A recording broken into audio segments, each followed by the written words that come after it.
It was a normal lunch break at Jefferson High School, at least that's what most students thought. The cafeteria buzzed with chatter, laughter, and the clatter of trays being set down. Yet, for one girl, the sound of the cafeteria always carried a weight of anxiety. Her name was Emily Carter, a 16-year-old sophomore who was born with a spinal condition that confined her to a wheelchair. Despite her challenges, Emily carried a quiet strength in her heart, and her smile could light up the darkest room. She loved books, she loved painting, and she loved her brother more than anything in the world. Her older brother, Daniel Carter, was a U.S. Marine currently on leave after years of deployment overseas. He was her hero, not just because of his uniform or his medals, but because every time she felt weak, he made her feel strong. But Daniel wasn't around every day, he had responsibilities, and Emily understood that. What she didn't understand was why her classmates couldn't simply see her as a normal girl. High school wasn't kind to people who were different, and Emily knew this better than anyone. For months, a group of bullies had targeted her. They mocked her when she rolled through the hallways, whispered cruel jokes about her disability, and sometimes blocked her path just to watch her struggle. Their leader was Jason, a tall, arrogant senior who enjoyed every ounce of power he had over others. He and his crew, Derek and Ryan, thought of themselves as untouchable, feeding off the laughter of their friends whenever they humiliated someone weaker. And Emily, being soft-spoken and fragile-looking, had become their favorite target. On this particular day, Emily had rolled into the cafeteria, tray balanced carefully on her lap, looking for a spot near the corner where she usually sat alone. She had learned to avoid the bullies by keeping her head down, not making eye contact, and staying invisible. But fate had a cruel sense of timing. Jason and his crew noticed her the moment she passed their table. Jason smirked, elbowed Derek, and whispered something that made the group burst into laughter. Emily felt their eyes on her, but she tried to ignore them, rolling steadily toward her usual table. "Hey, Wheels!" Jason called out, his voice cutting through the noise of the cafeteria. A hush fell around their table as heads turned.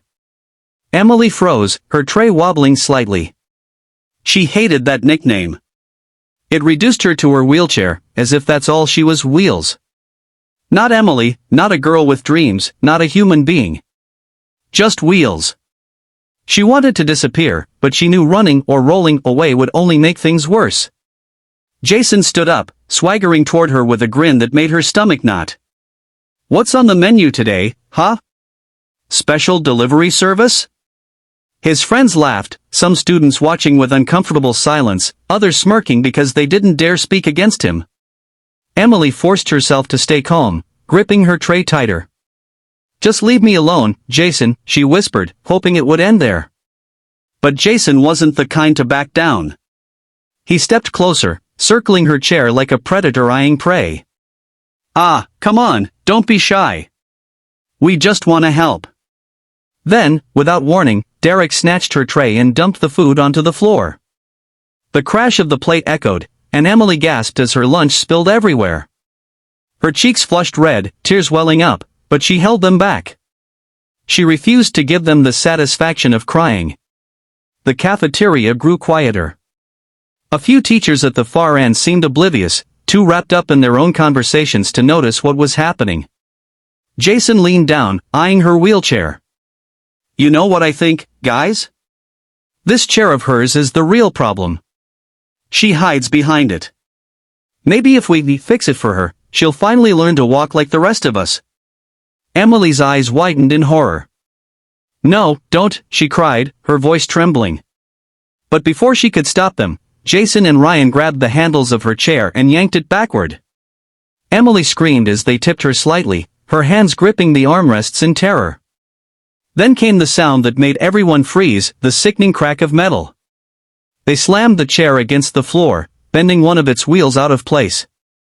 With one more push, they broke the leg rest. The wheelchair wobbled, collapsing under Emily as she fell sideways onto the ground. Gasps echoed across the cafeteria. Some students jumped to their feet, others pulled out their phones to record, too cowardly to intervene. Emily lay on the floor, helpless, humiliated, and vulnerable. Her heart pounded, her chest tightened, and for the first time in a long time, she felt completely broken. Jason smirked down at her. "Oops. Guess the wheels are out of service.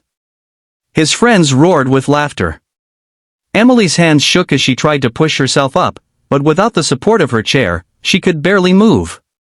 She felt her dignity shattering, every pair of eyes in the room stabbing into her soul. Tears spilled down her cheeks despite her efforts to be strong. And then, the doors of the cafeteria slammed open. Every head turned. Standing there was Daniel Carter, broad-shouldered, tall, his Marine uniform still sharp and commanding. His jaw clenched as his eyes scanned the scene. He had come to surprise his little sister during lunch, hoping to spend time with her before heading back to his base. But what he saw ignited a fury that few people had ever witnessed. His baby sister lay on the floor, her wheelchair broken, surrounded by laughter and cruelty. His heart dropped, then hardened into steel. "Emily!" Daniel's voice thundered, and he was already moving, his boots pounding against the floor. Students stepped aside as if parting for a storm. Jason froze mid-laugh, his grin fading as he realized the man storming toward them wasn't just anyone, this was a Marine, a soldier trained to face enemies far more dangerous than teenage bullies. Daniel dropped to his knees beside Emily, gently lifting her into his arms. "I'm here, Em. I've got you," he whispered, his voice trembling with controlled rage. Emily clung to him, sobbing into his chest. Her humiliation turned into relief, because the one person she trusted most was finally there. Daniel stood, his eyes locking on Jason and his crew with a glare so fierce it made the air feel heavy. "Who did this?" he demanded, his voice low but deadly. Silence. No one dared to speak. Jason swallowed hard, his confidence cracking. He tried to muster his usual smirk, but his lips trembled. "Hey, man, we were just joking around. No harm meant." Daniel stepped closer, his presence towering. "You think breaking a disabled girl's wheelchair is a joke? You think humiliating someone who can't fight back makes you strong?" His voice boomed, echoing across the cafeteria. Jason backed up, but Daniel followed, each step measured, his rage barely restrained. "Listen, we didn't," Jason stammered, but Daniel cut him off. "No, you listen," Daniel snapped. "I fought men twice your size who had guns in their hands, and they still weren't as pathetic as what I see standing in front of me right now. You call yourself strong? You're nothing but a coward. A bully who hides behind his friends and picks on a girl who can't even stand to defend herself." The cafeteria was silent, every student glued to the confrontation. Emily watched through teary eyes, her heart swelling with pride. For once, Jason wasn't the one in control. Daniel stepped even closer, his face inches from Jason's. "If you ever come near my sister again, if you ever lay a finger on her, I will make sure every teacher, every parent, every official in this town knows exactly what kind of trash you are. And believe me, if I ever see you touch her again," his voice dropped lower, darker.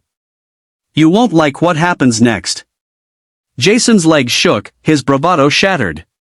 Derek and Ryan exchanged nervous glances, both too scared to intervene. For the first time, Jason's power slipped away. He nodded quickly, stammering, "Why, okay, man, we won't. We promise." Daniel glared at them one last time, then turned his back on them, because that's what true strength looks like. He didn't need to hit them. His presence, his words, his unshakable love for his sister were enough to break them down. He carried Emily out of the cafeteria, his arms protective and strong, while whispers and murmurs rippled across the room. Some students felt ashamed for not stepping in. Others felt inspired. For Emily, though, this moment was more than just being saved, it was a reminder that no matter how cruel the world could be, she was never truly alone. As they left, Daniel looked down at her and whispered softly, "They'll never hurt you again, Em. Not as long as I'm here."